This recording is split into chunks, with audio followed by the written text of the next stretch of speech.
দোলে এবছর প্রথমবারের জন্য ঠান্ডাই বানানো হয়েছিল। আজ সেই ঠান্ডাই বানানোর রেসিপি তোমাদের সাথে শেয়ার করব। নমস্কার, আমি রাজশ্রী। আমার ইউটিউব চ্যানেলে তোমাদের সবাইকে স্বাগত জানাই। ঠান্ডাইটা খেতে বেশ ভালোই হয়েছিল, তোমরা বানিয়ে দেখো, তোমাদেরও ভালো লাগবে। এখানে ইনগ্রিডিয়েন্টসের মধ্যে রয়েছে কাজু, কিশমিশ, আমন্ড, পিস্তা, মাখনা, মগজ, এলাচ, গোলাপের পাপড়ি আর মৌরি। এগুলোকে সবকটাকে ড্রাই রোস্ট করে নিতে হবে। প্রথমে হালকা আছে কিছুক্ষণ ড্রাই রোস্ট করে নিয়ে পরবর্তী ইনগ্রিডিয়েন্টসগুলো মেশাতে হবে।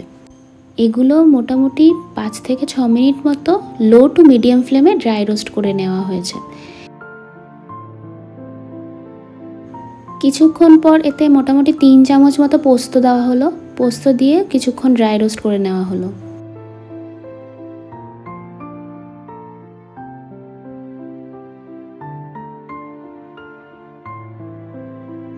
কিছুক্ষণ পর এতে মিছরি বা চিনি টেস্টের জন্য দেওয়া হলো। মিছরি বা চিনিটা ড্রাই রোস্ট না করলেও হয়, একবারে ডাইরেক্ট মিক্সার গ্রাইন্ডারের মধ্যে দিয়ে দিলেও হয়।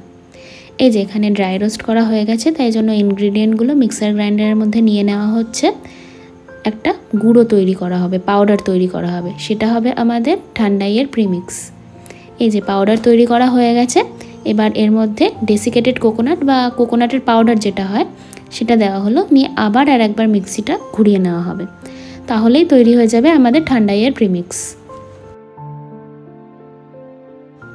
চামচ দিয়ে ভালোভাবে নেড়ে দেখে নিও যে ঠান্ডাইয়ের পাউডারটা ভালোভাবে তৈরি হয়েছে কিনা বা কোনো ইনগ্রিডিয়েন্ট গোটা রয়ে গেছে কিনা।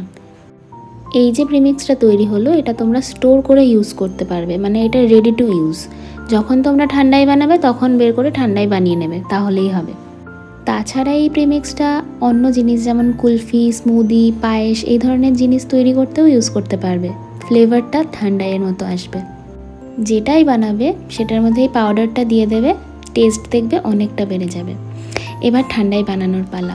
দুধ জাল দিয়ে নিতে হবে একটু ঘন করে। তারপর যখন তোমরা ঠান্ডাইটা খাবে মনে করছো, তার মোটামুটি 1 ঘন্টা আগে পাউডারটা একটা বাটির মধ্যে নিয়ে তার মধ্যে দুধ দিয়ে পাউডারটা ভিজিয়ে রাখলে বেশি ভালো হয়। তোমরা যদি ইনস্ট্যান্ট বানাতে চাও তাও বানাতে পারো, বাট পাউডারটা যদি ভিজিয়ে রাখা হয় মোটামুটি 1 ঘন্টা আধ ঘন্টা মতো, তাহলে বেশি ভালো হয়। এখানে 1 গ্লাস মতো ঠান্ডাইয়ের জন্য 3 চামচ মতো প্রিমিক্স নিয়ে নিয়েছি। 1 ঘন্টা পর এই প্রিমিক্স ভেজানো দুধটা সাথে বরফ ও গোলাপের পাপড়ি মিক্সার গ্রাইন্ডারে পেস্ট তৈরি করে নিতে হবে। আর যদি আরও ঘন করতে চাও তাহলে এর মধ্যে ইভাপোরেটেড মিল্ক দিতে পারো, তাহলে ঠান্ডাইটা বেশ ঘন আর ক্রিমি হবে। এই যেখানে ঠান্ডাই তৈরি হয়ে গেছে, সার্ভ করা হচ্ছে ওপরে পিস্তা কুচি দিয়ে আর গোলাপের পাপড়ি দিয়ে। তাহলে ভিডিওটা তোমাদের কেমন লাগলো জানিও। ভালো লাগলে লাইক, শেয়ার আর কমেন্ট করতে ভুলো না কিন্তু, আর সাবস্ক্রাইব করে দিও কিন্তু।